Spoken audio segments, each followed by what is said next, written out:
Hi everybody, it is Leah from Benridge Woolworks here, and I thought whilst it's running on the mill, we would take you through a little bit of the processing that is required for some of our wools. This is a Lincoln long wool. As you can see, this is one of our first, well, it's not a first stage, this is a washed and dried fleece. This is the first stage that it can actually become something without being processed by being scoured and dressed and whatnot. So we take it from our fleece, which has, as you can see, it's all quite matted together. This is just something that naturally occurs within the fleece as the fibres want to felt together. So this is where we're at with a washed and dried fleece. There's already quite a number of processing hours just to get to this stage. Then we take it through to this kind of stage where we start to separate the locks and the mats. And as you can see, it's starting to really come together and you get an idea for just the length of the individual locks. So the staple length of the actual wool itself.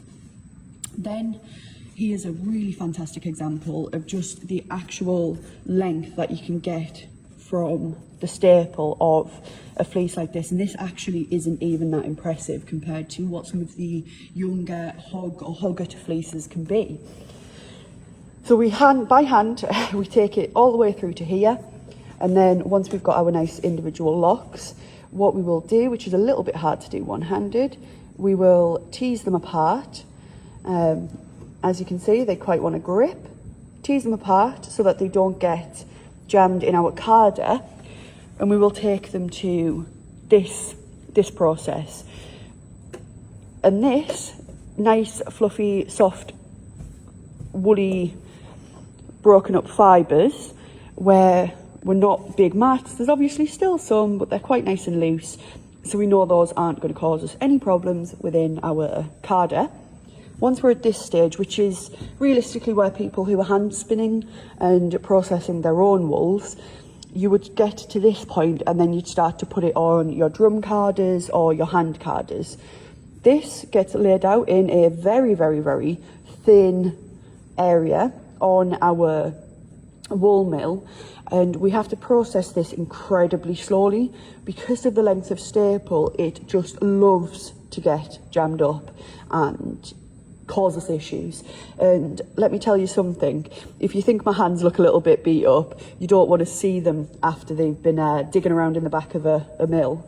And then from this, once it's processed very, very slowly through our mill, it then leads us to this lovely, ready to go and to be used as either needle felt, as yarn, turned into something glorious that is then a final product. So as you can see just here, these are all of the different stages of one wool, not including, of course, the raw process. And yeah, that's just a little insight into all of the steps and stages that go into producing one product, and all of its various little product stages in between. I hope you enjoyed, and let us know if you'd like to see more of these kind of behind the scenes